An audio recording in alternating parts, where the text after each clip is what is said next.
प्रतिवर्ष मार्गशीर्ष के शुक्ल पक्ष की एकादशी यानी मोक्षदा एकादशी के दिन गीता जयंती का पर्व मनाया जाता है। इस साल गीता जयंती 5160 ईस्वी वर्षगांठ मनाई जाएगी। पुराण, महाभारत, रामायण या स्मृतियाँ नहीं बल्कि हिंदू धर्म के प्रमुख धर्म ग्रंथ 4 वेद हैं। 4 वेदों का सार 1008 उपनिषदों में मिलेगा और उपनिषदों का सार यानी संक्षिप्त श्रीमद् भागवत गीता है। गीता की गणना उपनिषदों में की जाती है, इसलिए इसे गीता उपनिषद भी कहा जाता है। गीता का सार तत्व यहाँ सुने। श्री कृष्ण कहते हैं, क्यों व्यर्थ की चिंता करते हो? किससे व्यर्थ डरते हो? कौन तुम्हें मार सकता है?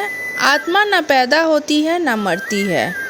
जो हुआ वह अच्छा हुआ, जो हो रहा है वह अच्छा हो रहा है, जो होगा वह भी अच्छा ही होगा। तुम भूत का पश्चाताप ना करो, भविष्य की चिंता ना करो, वर्तमान चल रहा है। तुम्हारा क्या गया जो तुम रोते हो? तुम क्या लाए थे जो तुमने खो दिया? तुमने क्या पैदा किया था जो नाश हो गया? ना तुम कुछ लेकर आए, जो लिया यहीं से लिया, जो दिया यहीं पर दिया। जो लिया इसी भगवान से लिया, जो दिया इन्हीं को दिया। खाली हाथ आए और खाली हाथ चले जाएंगे। जो आज तुम्हारा है कल और किसी का था, परसों किसी और का होगा। तुम इसे अपना समझकर मग्न हो रहे हो, बस यही प्रसन्नता तुम्हारे दुखों का कारण है। परिवर्तन संसार का नियम है। जिसे तुम मृत्यु समझते हो वही तो जीवन है। एक क्षण में तुम करोड़ों के स्वामी बन जाते हो, दूसरे ही क्षण में तुम दरिद्र हो जाते हो। मेरा तेरा, छोटा बड़ा, अपना पराया मन से मिटा दो, फिर सब तुम्हारा है, तुम सबके हो। ना यह शरीर तुम्हारा है ना तुम शरीर के हो।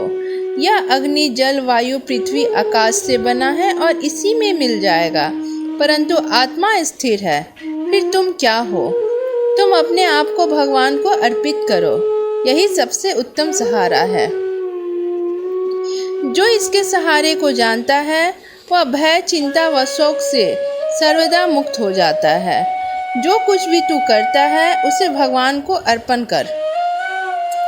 ऐसा करने से सदा जीवन मुक्त का आनंद अनुभव करेगा। गीता में परमात्मा, आत्मा और सृष्टि विधान के बारे में बताया गया है। आत्मा, परमात्मा, भक्ति, कर्म और जीवन का वर्णन है। गीता का कहना है कि मनुष्य को अपने कर्म पर ध्यान देना चाहिए। कर्म करते समय इस बात का ध्यान रखना चाहिए कि उसका फल अवश्य मिलेगा। व्यक्ति को फल की इच्छा छोड़कर कर्म पर ध्यान देना चाहिए। व्यक्ति को खुद से बेहतर कोई नहीं जान सकता, इसलिए स्वयं का आकलन करना जरूरी है। मन पर नियंत्रण रखना चाहिए क्योंकि मन ही दुखों का कारण होता है। क्रोध पर काबू रखना चाहिए। हर व्यक्ति को कर्म में विश्वास करना चाहिए। कर्म आपके हाथ में है, परिणाम नहीं, इसलिए कर्म पर ध्यान लगाएं। कर्म के अनुरूप परिणाम तय है।